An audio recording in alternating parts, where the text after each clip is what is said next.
आत्मीय भाइयों और बहनों, प्रणाम। साथियों, जन्म शताब्दी पुस्तक माला 21 शक्ति के भंडार से स्वयं को जोड़ें। प्रवचन श्री राम शर्मा आचार्य आपको अपनी आवाज़ में पढ़कर सुनाता हूँ, सुनते हैं। शक्ति के भंडार से स्वयं को जोड़ें। गायत्री मंत्र हमारे साथ साथ बोले। ओम भूर्भुवः स्वाहा तत्सवितुर्वरेण्यं भर्गो देवस्य धीमहि धियो यो नः प्रचोदयात्। देवियों, भाई, मनुष्य की सामान्य शक्ति सीमित है। प्रत्येक प्राणी को भगवान ने इतना ही सामान दिया है कि वह अपने जीवन का गुजारा कर ले। कीड़े मकोड़ों और पशु पक्षियों को सिर्फ इतना ही ज्ञान, साधना, शक्ति और इंद्रियां मिली हैं ताकि वे अपना पेट भर लें और प्रकृति की इच्छा पूरी करने के लिए अपनी औलाद पैदा करते रहें। इससे ज्यादा कुछ उनके पास है नहीं। लेकिन आपके पास है।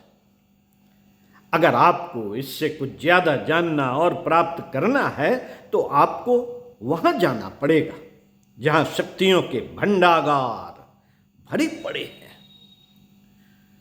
एक जगह ऐसी भी है जहां बहुत शक्ति भरी पड़ी है, जहां संपत्तियों का कोई ठिकाना नहीं है, जहां समृद्धि की अनंत शक्ति है। सारे विश्व का मालिक कौन है? भगवान। यह उसी का तो सामान है जिससे उन्होंने दुनिया को बना दिया। यहां जो कुछ भी वैभव आप देखते हैं वह भगवान के भंडार का एक छोटा सा चमत्कार है। पृथ्वी के अलावा और भी लोक हैं, उन सब में भी भगवान का भंडार भरा पड़ा है। बड़ा संपत्तिवान है भगवान। आपको यदि संपत्तियों की, सफलताओं की, विभूतियों की जरूरत है तो अपना पुरुषार्थ इस काम में खर्च करिए कि उस भगवान के साथ में अपना रिश्ता बना लीजिए। उसके साथ जुड़ने में अगर आप समर्थ हो सकें तो यह सबसे बड़ा पुरुषार्थ होगा। आप भगवान के साथ में अपना रिश्ता बना लें तो मजा आ जाए। मालदार आदमी से रिश्ता बना लेने पर क्या हो सकता है? मित्रों, लाल बहादुर शास्त्री का नाम सुना है? सुना है ना आपने? वे बिल्कुल एक छोटे से आदमी थे, लेकिन पंडित नेहरू के साथ में उन्होंने अपने घनिष्ठ संबंध बना लिए, जिसकी वजह से वे एमपी हो गए। उनकी सहायता से वे यूपी के मिनिस्टर भी हो गए और फिर मरने के पश्चात उनके उत्तराधिकारी भी हो गए। बहुत शानदार थे लाल बहादुर शास्त्री। यह उनके अपने पुरुषार्थ का उतना फल नहीं था जितना कि नेहरू जी के सहयोग का। उनकी निगाह में उनकी इज्जत जम गई थी। उन्होंने देख लिया था कि यह आदमी बड़ा उपयोगी है, उसकी सहायता करनी चाहिए। उसकी सहायता से उनने भी लाभ उठाया, इसलिए पंडित नेहरू ने उनकी भरपूर सहायता की। ठीक यही बात हर जगह लागू होती है। भगवान एक सर्वशक्तिमान सत्ता है। उसके साथ अगर आप अपना संबंध जोड़ लें तब आपकी मालदारी का कोई ठिकाना न रहेगा। तब आप इतने संपन्न हो जाएंगे कि आपसे क्या क्या कहूं। आप बापा जलाराम के तरीके से संपन्न हो सकते हैं। आप सुदामा के तरीके से मालदार भी हो सकते हैं। विभीषण और सुग्रीव के तरीके से मुसीबतों से बचकर के फिर से अपना खोया हुआ राजपाट पा सकते हैं। नरसिंह मेहता के तरीके से हुंडी भी आप पर बरस सकती है। यहां कुछ कमी है क्या? यहां कोई कमी नहीं है, इसलिए यहां जो आपको बुलाया गया है उसका एक कारण यह भी है कि आपसे कहा जाए कि आप भगवान से रिश्ता जोड़ लें। आप जो पूजा करते हैं, उपासना करते हैं, भजन करते हैं, उसका मतलब यह है कि आप इन उपायों के माध्यम से अपना रिश्ता भगवान से जोड़ लें। एक गरीब घर की लड़की की यदि किसी मालदार पति के साथ में शादी हो जाए तो वह दूसरे ही दिन उसकी मालकिन हो जाती है, क्योंकि उसने उससे रिश्ता मिला लिया। रिश्ता मिलाने के लिए क्या करना पड़ता है? क्या करना पड़ता है? बस यही तो मुझे आपसे कहना था। रिश्ता मिलाने में आप ख्याल करते हैं कि रिश्वत देनी पड़ती है। आप ख्याल करते हैं कि रिश्वत देनी पड़ती है, चापलूसी करनी पड़ती है, पर इस ख्याल को आप हटा दीजिए। रिश्वत दे करके भगवान को अपना मित्र बना सकते हैं? प्रश्न। उसका अनुग्रह प्राप्त कर सकते हैं? प्रश्न। ऐसा मत कीजिए। साथ ही आप यह विचार मत कीजिए कि जीभ की नोक से कुछ मीठी बातें, कुछ चापलूसी की बातें और स्तोत्र पाठ करने के बाद में भगवान को आप अपना बना सकते हैं। भगवान की साझेदारी पर आप यकीन कीजिए और यह समझिए कि भगवान आपकी जुबान को नहीं, आपकी नीयत को देखता है, दृष्टिकोण को देखता है, चरित्र को देखता है, चिंतन को देखता है और आपकी भावनाओं को देखता है। अगर आप इस क्षेत्र में शून्य हैं तो आपके कर्मकांड कोई बहुत ज्यादा कारगर नहीं हो सकते। आप देखते हैं ना कि कितने पीड़ित पंडित लोग हैं। आप देखते हैं ना कि कितने पंडित लोग हैं जो तरह तरह के विधि विधान और कर्मकांड जानते हैं, पर सब खाली हाथ रहते हैं। आपने देखा है कि साधु महात्मा तरह तरह के जाप करते हैं, पूजा पाठ करते हैं, स्नान ध्यान करते हैं, तीर्थ यात्रा करते हैं, लेकिन उनकी नीयत, भावना और दृष्टिकोण अगर ऊंचा ना हुआ, व्यक्तित्व ऊंचा ना हुआ, अंतःकरण ऊंचा ना हुआ, तब उनका लाल पीले कपड़े पहन लेना, तरह तरह के आडंबर बना लेना और तरह तरह के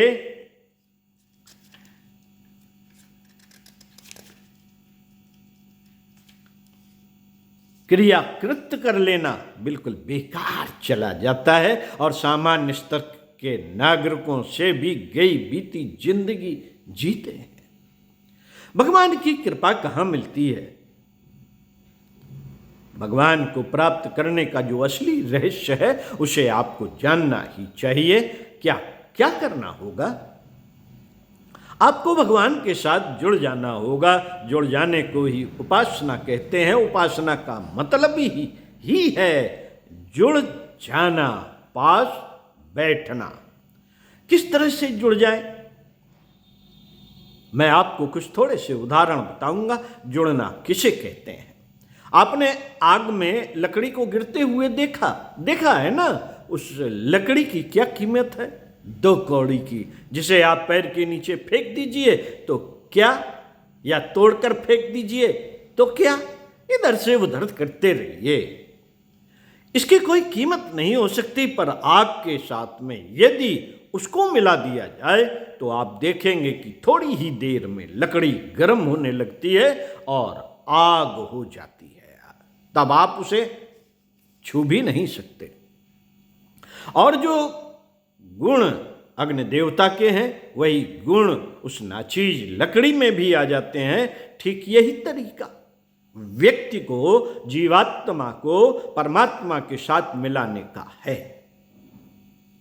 क्या करें? नजदीक तो जाइए। आप नजदीक आने का बस एक ही तरीका है, अपने आप को सौंप देना, होम देना, भगवान की इच्छा पर चलना, लकड़ी अपने आप को सौंप देती है और होम देती है। आग जब उसको जलाती है, आग जब उसको जलाती है तो जलने में वह रजामंद हो जाती है। उसी के साथ जब वह घुल गई तो वह उसी का रूप हो जाती है। हमारी और आपकी नीयत यह हो कि हम भगवान के साथ में घुल जाएं। घुलने का मतलब है सौंप दें, उनको अपने में नहीं मिला लें, अपनी मर्जी के ऊपर नहीं चलाएंगे, वरन हम उनको उनकी मर्जी के मुताबिक चलाएंगे, वरन हम अपने को उनकी मर्जी के मुताबिक चलाएंगे। इसी का नाम समर्पण है, इसी का नाम विलय और विसर्जन है, इसी का नाम शरणागति है। बहुत से नाम इसको दिए गए हैं। उपासना का तत्व ज्ञान इसी पर टिका हुआ है। उपासना का तत्व ज्ञान इसी पर टिका हुआ है कि आप भगवान के अनुयायी होते हैं कि नहीं, उसका अनुशासन मानते हैं कि नहीं, आप भगवान की इच्छा अनुसार चलते हैं कि नहीं, उसके बताए हुए इशारे एवं संकेत पर चलते हैं कि नहीं। उपासना के साथ जुड़ा हुआ एकमात्र यही प्रश्न है और कोई दूसरा नहीं, और कोई दूसरा नहीं। यह ख्याल ठीक नहीं है कि आप अपनी मनमर्जी पर चला सकते हैं और चलाएंगे। भगवान आपकी मर्जी पर क्यों कर चलने लगे? प्रश्न। भगवान के अपने कुछ नीति नियम है, मर्यादा और कायदे हैं। आपकी खुशामद की वजह से आपकी मनोकामना पूरी करने के लिए भगवान अपने नीति नियम को छोड़ देंगे, मर्यादा और कायदे कानून को छोड़ देंगे और अपने आप को पक्षपाती होने का इल्जाम लगवाएंगे, कलंक लेंगे क्या? नहीं, ऐसा भगवान नहीं कर सकेंगे। अगर आपके मन में यह ख्याल हो कि मिन्नतों और खुशामदों से भगवान को कहीं नजदीक ला सकते हैं और उपासना कर सकते हैं, तो आप मेहरबानी करके ये ख्याल छोड़ दीजिए। तो क्या करना पड़ेगा फिर? तब एक ही काम करना पड़ेगा कि आप अपने आप को भगवान को सौंप दीजिए, अपने आप को उनके हाथ की कठपुतली बना लीजिए। फिर देखिए भगवान क्या से क्या करवाते हैं। पानी दूध में मिल जाता है और उसकी हैसियत दूध के बराबर हो जाती है। छोटी सी नाचीज बूंद समुद्र में गिरती है और अपनी हस्ती को उसी में विसर्जित कर देती है, और समुद्र की कीमत क्या हो जाती है? समुद्र की कीमत की हो जाती है कौन? वो एक छोटी सी बूंद। एक छोटी सी बूंद की हैसियत समुद्र के बराबर हो जाती है। दो कौड़ी का गंदा कीचड़ से भरा हुआ नाला जब नदी में शामिल हो जाता है तब वह नदी हो जाता है। उसका पानी नदी की तरह से पूजा जाता है। गंगा में गिरे हुए नाले का गंदा जल भी गंगा जल कहलाता है। यह कैसे हो गया? नाले ने अपने आप को समर्पित कर दिया। किसको? नदी को। यदि समर्पित न करता तब आपकी मना स्थित का होता और गंगा जी से कहता आप नाला बन जाइए और हमारी मर्जी पूरी कीजिए, हमारे साथ साथ रहिए। पर ऐसा हो नहीं सकता। भगवान को आप अपने जैसा नहीं बना सकते। अपनी मनमर्जी पूरी कराने के लिए उन्हें मजबूर नहीं कर सकते। आपको ही उनके पीछे चलना पड़ेगा। मित्रों, पारस के बारे में आप लोगों ने सुना होगा कि पारस को छूकर लोहा सोना हो जाता है, बदल जाता है। यदि लोहा वैसा ही रहे और पारस से कहे कि आप लोहा बन जाइए तो यह संभव नहीं। पारस लोहा नहीं बन सकता। लोहे को ही बदलना पड़ेगा। चंदन के पास उगे हुए पौधे चंदन की खुशबू देते हैं और चंदन बन जाते हैं, पर आप तो यह चाहते हैं कि चंदन को ही हम जैसा बनना चाहिए। चंदन आप जैसा नहीं बन सकता। छोटी झाड़ियों को ही चंदन जैसा खुशबूदार बनना चाहिए। चंदन बदबूदार झाड़ी नहीं बन सकता। भगवान पर दबाव मत डालिए साथियों, तो करना क्या पड़ेगा? आप उसके साथ में घुल जाइए, लिपट जाइए। बेल देखी है ना आपने, वह पेड़ के साथ में लिपट जाती है और जितना ऊंचा पेड़ है उतनी ऊंची होती चली जाती है। यदि बेल अपनी मन मर्जी से फैलती तो सिर्फ जमीन पर फैल सकती, जमीन पर फैल सकती थी और ऊंचा उठना मुमकिन नहीं था, परंतु इतनी ऊंची कैसे हो गई?